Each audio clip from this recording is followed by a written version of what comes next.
Olá, queridos irmãos, estamos aqui com Ranieri Vieira, certo? Ele foi o meu professor em um dos cursos que eu estudei no Ebenezer, na época em que era aluno, e hoje estou tendo o privilégio de conversar com ele. Sempre que a gente se encontra, a gente desenvolve boas conversas. Ele atualmente mora em Curitiba, certo? Evangelista em tempo integral, de uma das igrejas de Cristo daquela cidade. E ele veio para o Seminário Teológico Ebenezer para ministrar o curso de Pentateuco, aqui para os nossos alunos da semana intensiva. E nós aproveitamos a presença de Ranieri Vieira para a gente bater um papo, bater uma conversa aqui em torno das coisas que ele está ensinando, para que você, querido ouvinte, tenha esse privilégio de participar dessa conversa e aproveitar desses ensinamentos. Certo, vamos esclarecer para a nossa audiência primeiro o que é Pentateuco, né? Para orientar a nossa conversa e saber o que a gente vai desenvolver aqui, Ranieri. O que é Pentateuco? Primeiramente, muito prazer estar aqui, é um privilégio, a gente sempre tem boas conversas. E Pentateuco vem de uma palavra em grego, penta, são 5, e a gente é bem familiarizado com essa ideia de penta, porque a seleção pentacampeã... Também nunca sai disso, né? Nunca sai disso, mas vai sair. Então, penta 5, teucos ou volumes, então são 5 volumes. É um nome que a gente herdou da Septuaginta, é uma versão grega, e depois da Vulgata, uma versão latina, mas que para os judeus eles têm um outro nome. São esses 5 primeiros livros da lei, Gênesis, Êxodo, Levítico, Números e Deuteronômio. Para os judeus eles chamam de Torá, a lei Torá.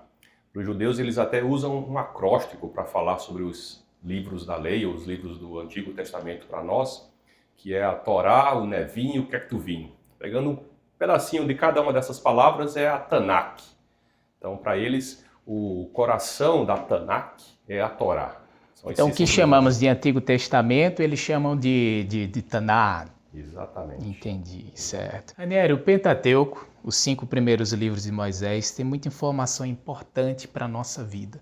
Quando as pessoas olham para o Antigo Testamento, geralmente olham para trechos de Provérbios, leem bastante os Salmos, mas se voltarmos para o fundamento do Antigo Testamento, os 5 primeiros livros de Moisés, podemos aprender muitas coisas, inclusive muitas coisas curiosas que não são muito faladas por aí.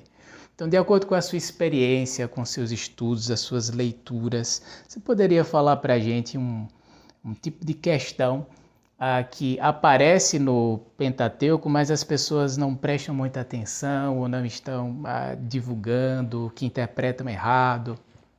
É bem interessante você perguntar sobre isso. Tem uma questão que eu sempre vejo as pessoas citando, e citam ela de maneira equivocada, que é a quantidade de animais ou pares ou casais de animais que Noé colocou na arca. E quando a gente pergunta para a criança, já vi até adultos, né, quando pergunta quantos pares, quantos casais de animais Noé colocou na arca, eles rapidamente dizem, um casal de cada espécie. Ela está imprecisa.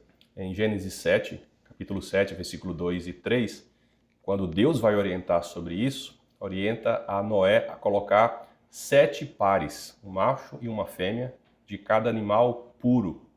E só um casal, um par de animal impuro. E normalmente a gente sempre pensa que é um casal.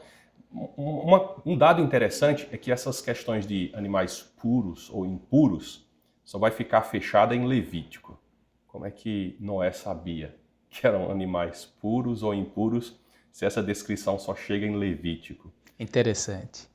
E faz sentido, porque se você prossegue a leitura e lê que as águas baixaram e a arca ficou presa lá no Monte Ararat, a primeira coisa que Noé vai fazer é sacrificar um animal. Ih, rapaz. E se só tivesse um par daquele animal, extinguiria uma espécie. A espécie entraria em extinção só naquele sacrifício.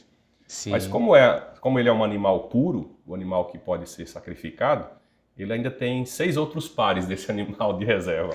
Outra coisa que fico pensando é a respeito dos animais carnívoros que estavam dentro da arca. Então, durante aquele período, eles precisavam se alimentar. Sim.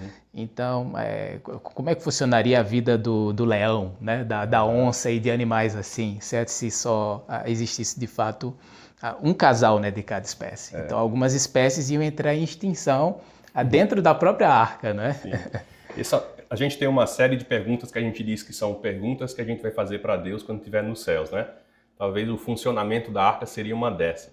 Para mim, na minha cabeça, resolveria boa parte desses problemas se esses pares de animais que foram colocados na arca fossem todos filhotes, porque a gente já eliminaria a alimentação de todos os mamíferos só com leite. Ah, olha aí. Pronto, uma boa informação aí pra gente. Mas essa é minha gente visão, né? pensar. É algo que eu vou perguntar para Deus. Eram filhotes? Porque cuidar de filhotes é melhor do que cuidar de adultos, né? Mais fácil, faz sentido. Ótimo. Poderia trazer para a gente uma questão frequentemente debatida aí nos estudos sobre Pentateuco, só para a gente aí se atualizando? Geralmente quem faz a leitura bíblica anual, que tem aquela ideia de fazer a leitura de toda a Bíblia em um ano, quando chega nos livros do Pentateuco, desistem ou na leitura de Levítico ou na leitura de Números. Levítico é o cemitério dos leitores da Bíblia, né? São tantos rituais, tantos ritos, tantas coisas de pureza que as pessoas ou abandonam ali ou abandonam naqueles censos, naqueles 2 grandes censos Sim. que tem em Números.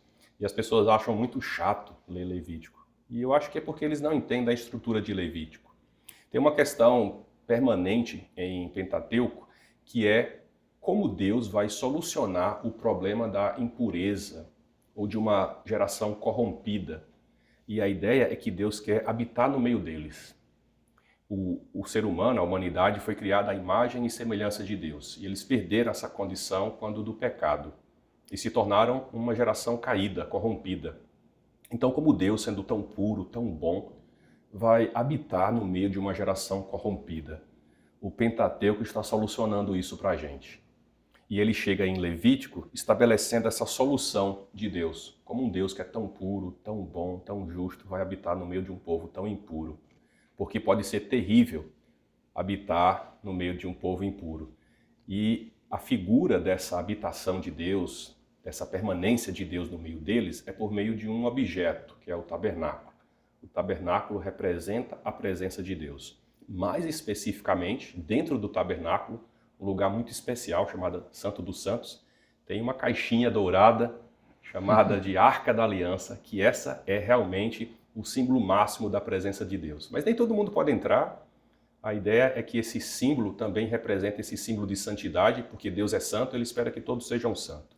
E respondendo essa pergunta que frequentemente é debatida, para trazer um pouco de ânimo para as pessoas lerem Levítico, é que a solução para Deus, como é que ele vai trazer uma humanidade corrompida para viver na presença dele, ele estabelece 3 soluções: rituais, sacerdócios e pureza. E é assim que está organizado o Levítico.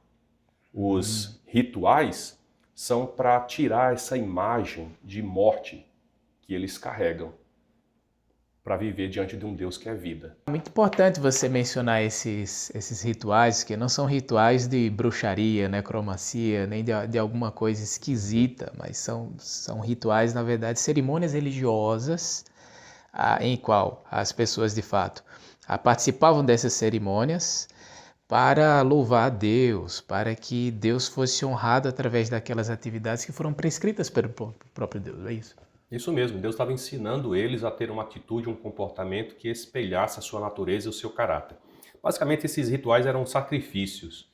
Os primeiros sacrifícios eram sacrifícios de gratidão, como dizer para Deus: muito obrigado, ó Senhor, reconheço as tuas dádivas. São ofertas de gratidão, ofertas pacíficas. Obrigado pela colheita, obrigado pelo filho que tive, aí levava lá um bode, sacrificava em agradecimento. Isso. E a segunda parte desses rituais eram sacrifícios do tipo: me perdoe, Deus. Essas são ofertas de pedidos de perdão. Eu sinto muito. E esses sacrifícios eram para apagar algum pecado ou para pedir perdão sobre algum pecado. E aí a gente tem o sacerdócio, que é essa figura que vai representar esse povo, porque imagina que cada um precisasse fazer isso para eliminar de si essa marca da impureza, da morte que carrega. Eles precisariam eliminar isso individualmente. Então, em algum momento você estaria pronto, mas eu não.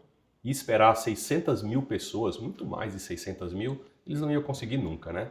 Eles entraram 70 pessoas no Egito e saíram de lá 600 mil, contando só os homens aptos para a guerra, sem contar homens e mulheres. Então, esse número era bem maior, né? Um número real, né? Pode multiplicar por 2, talvez. Então, eles tinham sacerdotes que representariam essa segunda parte de Levítico. E acima desse sacerdote tinha o sumo sacerdote que iria representar o povo, interceder pelo povo diante de Deus e, ao mesmo tempo, ele iria apresentar Deus para o povo. E, finalmente, leis sobre pureza.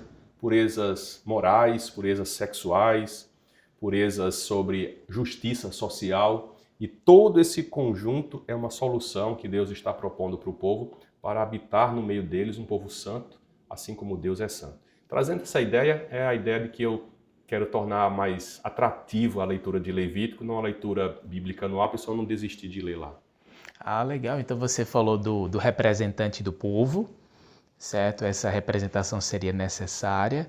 Falou também de sacrifícios que eram feitos, o que envolve sangue. E falou também da justiça que ela é, de fato, promovida para o mundo a partir do exemplo de um povo. Isso parece que nós estamos no Novo Testamento aqui, certo? O nosso representante, o nosso sumo sacerdote é Jesus. Ele é aquele que se sacrifica, que derrama o seu sangue por nós, para que nós estejamos aptos, né, para entrar na presença de Deus e para espalhar a justiça dele pelo mundo, né, mostrar que nós temos um Deus no coração e que os outros precisam ter também, né? Então, parece que não existe uma distância muito grande entre Velho e Antigo Testamento se a gente lê com as lentes corretas, né? Verdade. E a gente pode pensar na igreja como essa expressão diferenciada de um povo separado, santo, que carrega essa identidade, essa imagem, essa aparência, algo que deveria pensar voltando para o Éden, né? Um povo que carrega a imagem e semelhança de Deus. Nós carregamos a imagem e semelhança de Cristo, que em nossas vidas nos purifica para nos apresentarmos assim. Olha, com certeza isso empolga a nossa leitura a respeito de Levítico, nos faz ter outro olhar, muito bom. Aí para fechar, você teria assim um conselho espiritual, uma aplicação prática que você poderia trazer a partir da leitura do Pentateuco? Interessante que geograficamente o Pentateuco ele passa a maior parte do tempo no deserto. A gente tem um pouco de Gênesis, Abraão é nômade numa região árida, desértica, a gente tem o povo indo para o Egito e daí se segue uma jornada longa pelo deserto até chegar à Terra Prometida e o povo não entra na Terra Prometida no Pentateuco, só Josué. E a pergunta que direciona o conteúdo espiritual seria: o que significa confiar em Deus no deserto da nossa vida? Pensando e se inspirando nessa experiência do povo de Israel enquanto estava caminhando no deserto, peregrinando no deserto, eles precisaram aprender a confiar em Deus, um Deus que provê. Um Deus que provê água no meio do deserto, que faz brotar água da pedra.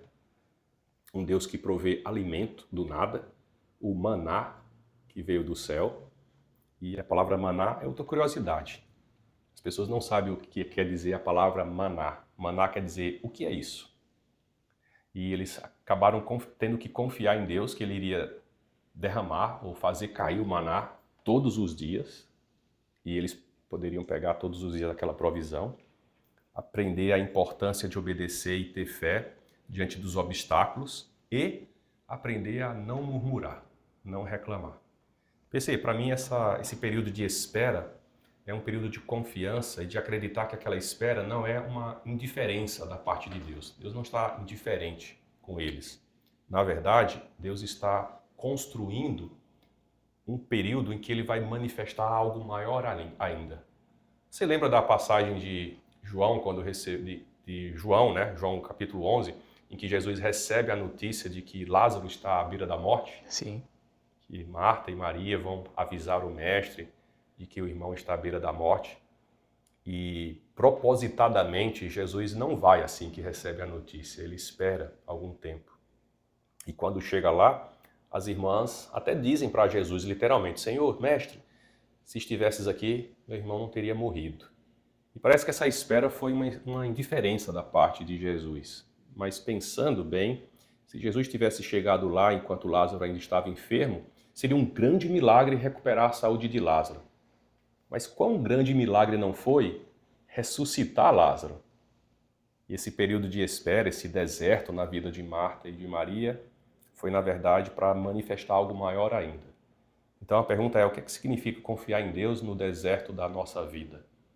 Será que Deus não está nos tirando de um lugar de conforto, uma zona de conforto, para aprendermos a depender das suas providências, das suas palavras, dos seus desígnios, esperando uma manifestação ainda maior da sua glória e da sua graça?